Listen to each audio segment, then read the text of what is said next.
Guys এয়া মই কাতি বিহুৰ আপোনালোকক মাছ মাৰা দেখাবৰ কাৰণে মই গৈ আছোঁ। পৰম্পৰা আমাৰ নীতি নিয়ম এই কাতি বিহুৰ মই গাঁৱৰ পৰা ঘৰৰ পৰা ওলাই পথাৰৰ মাজে মাজে গৈ আছোঁ।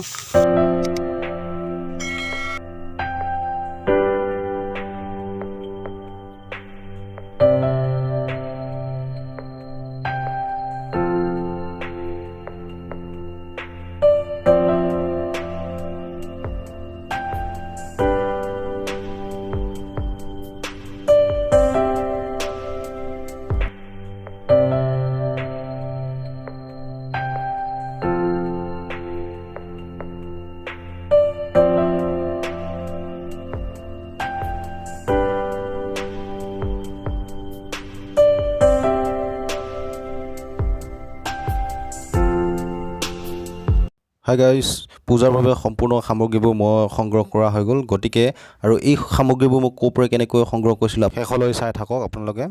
বাৰীৰ মাজত মই এতিয়া ঔটেঙা, তামোল আৰু নাৰিকল পাৰিবলৈ গৈ আছোঁ। আহি পালোঁ মই নাৰিকলজোপাৰ তলত। এইয়া চোৱা কি সুন্দৰকৈ লাগি আছে নাৰিকল, তাৰে মই হাকুটা লগাই পাৰিম।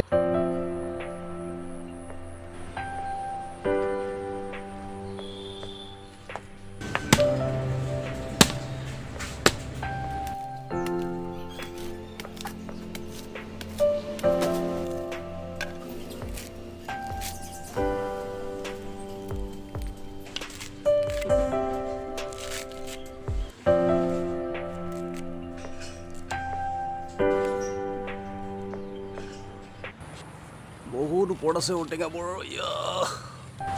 এয়া ঔটেঙা আহি গ'ল। এইটো মই দেখাই আছোঁ।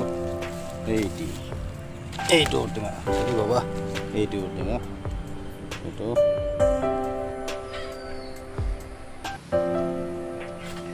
আহি গ'ল। এইখিনি তামোল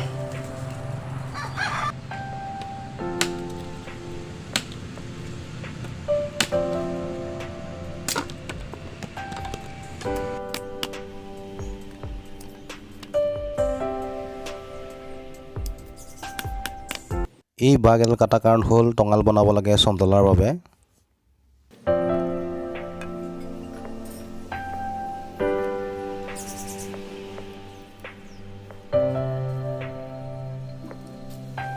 এয়া মোৰ টঙাল বনোৱা হৈ গ'ল। এতিয়া বৰ্তমান বনাম মই চন্দলা, আৰু কেনেকৈ বনাম আপোনালোকে চাই থাকক এই ভিডিঅ'টোত।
ফাইনেলি হৈ গ'ল চন্দলাখন এইখন।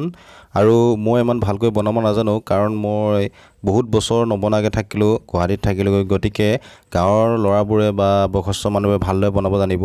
আৰু এইখন কিয় বনাই বা কিয় দিয়ে মই ইয়াৰ বিষয়ে বিশেষ নাজানো। যদি আপোনালোকে জানে মোক কমেণ্ট বক্সত কমেণ্ট কৰিব নাপাহৰিব। গধূলি হৈ আহিছেহি, গতিকে মই এতিয়া পথাৰলৈ যাব সময় হ'ল। এইয়া গোটেইখিনি ৰেডি কৰি ল'লোঁ। চাই থাকক আপোনালোকে শেষলৈ, আৰু পথাৰৰ পূজা পাতল সম্পূৰ্ণ দেখাম। হাই গাইজ, মই এতিয়া এইয়া সেউজীয়া পথাৰৰ মাজে মাজে আলিৰ ওপৰৰ পৰা খোজকাঢ়ি গৈ আছোঁ, আৰু ডলাত সম্পূৰ্ণ পূজা পাতল কৰিব লগা সামগ্ৰীখিনি লৈ।